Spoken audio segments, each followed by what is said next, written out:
So firstly, he spoke about the Union Jack flag. He said how it's been used in a negative fashion and to intimidate people. When honestly speaking, people in the UK have seen the Palestinian flag for the past couple of years. When there was Pakistani Independence Day, they saw many Pakistani flags all around the United Kingdom. We've seen a lot of Iranian flags when Iran was going for it with Israel. There's been so many flags. We've seen Carnival, so everyone's raised their flags of their islands, wherever they're from, in Carnival. And now all of a sudden, when it's raising the British flag, so the Union Jack flag, the St. George's flag, and people just want to show a bit of patriotism, hey, let's just raise our flags now, because everyone's raising their flags. We've seen it. Everyone's made their positions known. They've stated where their positions are politically. They've stated where they side with in relation to certain conflicts. So let's just fly our flags now. And now all of a sudden, Gary Neville takes to social media and says how they are being used to intimidate people. In addition to that, I believe what got to a lot of people and it rubbed people up the wrong way was when he spoke about how a lot of division in the UK is being stoked by middle-aged white men.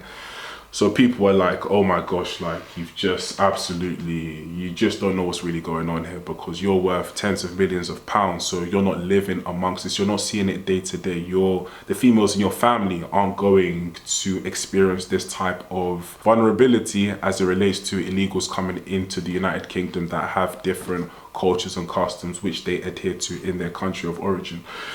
So yeah, people have really gone after Gary Neville. Guys, I'm sorry, that's a bit of a long intro. It's just meant to be very, very quick because I wanted to come with my comments right at the end of the video. But what I'm going to do now is play the video of Gary Neville, and then I'm going to play the responses that people have had to what he's had to say. So yeah. The division that's being created is absolutely disgusting. Mainly created by angry, middle-aged white men who know exactly what they're doing.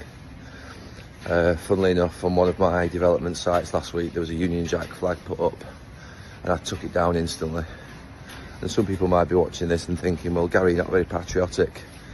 I played for my country 85 times. I love my country. But I've been building in this city for 15, 20 years, and there's no one put a Union Jack flag up in the last 15 to 20 years, so why do you need to put one up now?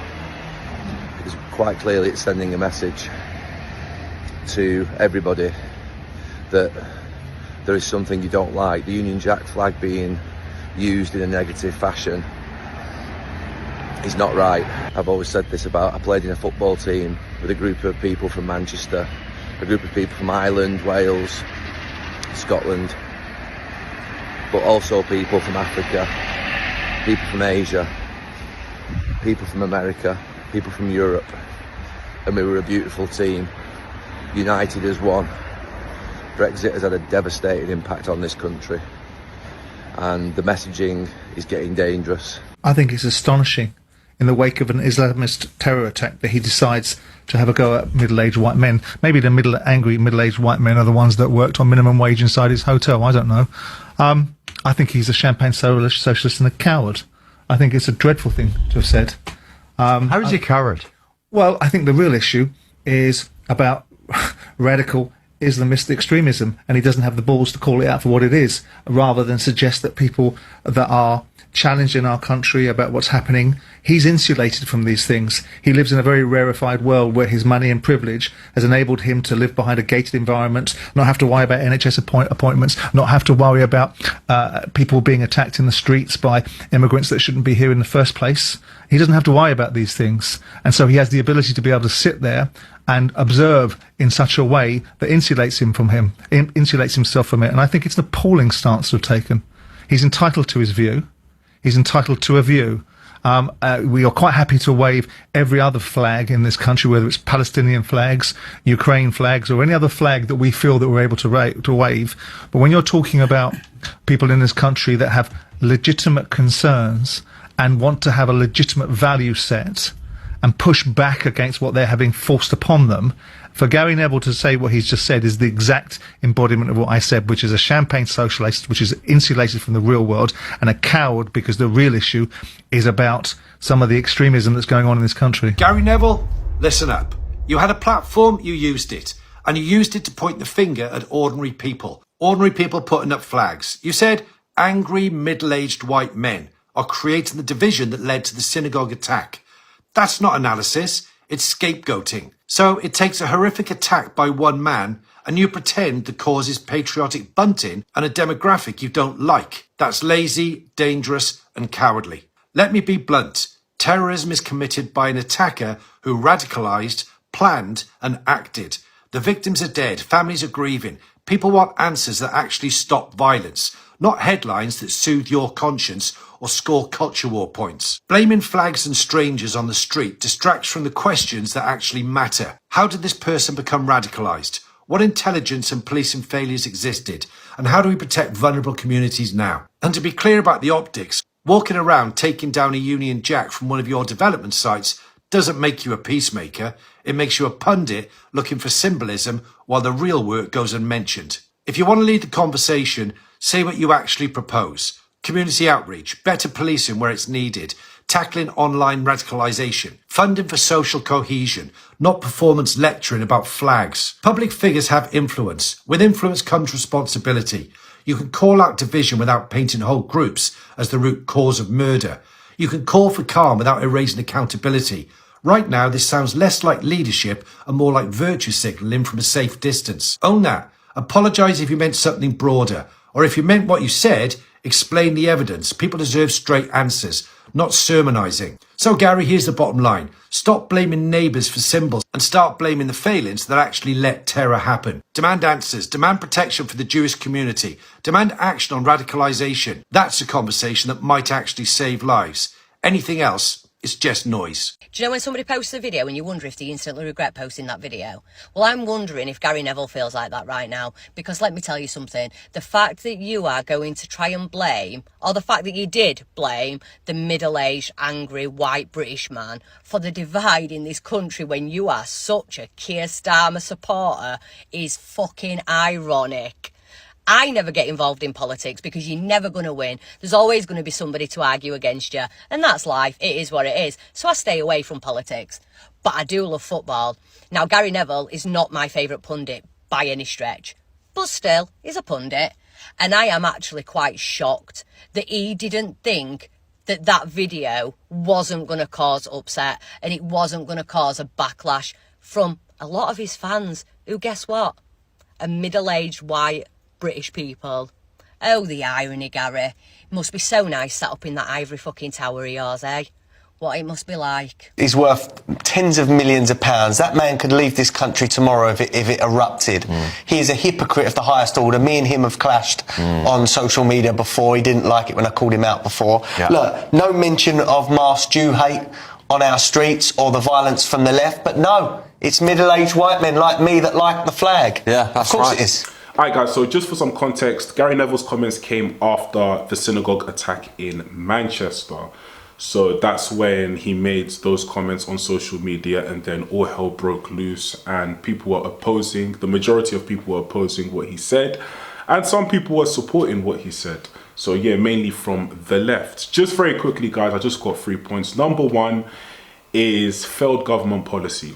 For many years, there's been failed government policies and people have been voicing their concerns and they've been getting ignored. This is what happens when you try to shush people, you try to shut them down, you don't take what they're saying into account and you don't act on it. People acted 9 years ago with Brexit. They said they wanted to take control over their borders, law and money. And we've seen the opposite. No control over the border, no control over money, and no control over laws in the United Kingdom. So they're like, we voted literally against the policies the governments, when I say governments, I'm talking Conservative, Tories and Labour, are carrying out. We didn't vote for any of this. And what you're seeing now is a breaking point. Very simple. So that's number one. And that leads on to number two. From failed policies, you've seen that immigrants that have come into the United Kingdom simply haven't assimilated. Because of a poor immigration policy, we've seen that people that have come in haven't assimilated. They're used to different cultures and customs from their country. And that is a problem. So we've seen protests outside hotels because there has been immigrants SAing young English girls. So people are going to voice their concerns. They have kids that are walking to school, coming back, going to the park, playing out. So they're going to be worried, especially when people don't know who that undocumented immigrant is. He could be anyone. So he becomes a threat to the community. This is something Gary Neville will never have to experience. He has millions of pounds, so he doesn't need to experience these kinds of things. But people in the UK, this is a real concern for a lot of people in the United Kingdom. And it's not just one isolated incident, it's many incidents, which is very unfortunate, but this is people's reality. This is British people's reality in the UK. So yeah, people that are coming unassimilated, some of them can't even speak English. Some of them in their country of origin, you can do certain things, you cannot do it here. And again, it stems from bad policy, government policy, which is a big shame. And my third point is silencing real concerns from individuals in the UK has led to friction and no social cohesion. So that kind of goes into my first point. When you silence people, they're only going to get louder and louder, and this is what we're seeing here. So when I see people that are covering these kinds of topics, they've been saying it for a very long time that this has been going on in the UK for several years now. There's just a lot of chaos right now. Let's hope things can cool down. I don't really see how that's going to happen, especially when you have people in the Labour cabinet that are stoking up more tension. You've got Sadiq Khan stoking up tension.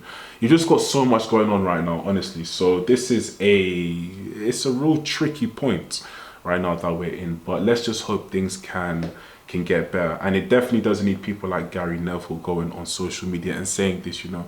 State some words of encouragement, state some words of positivity to bring people together, for people not to feel so divided. When you say things like that, of course people are going to get more angry. You're not helping the situation, Gary Neville. You could have said some positive words there.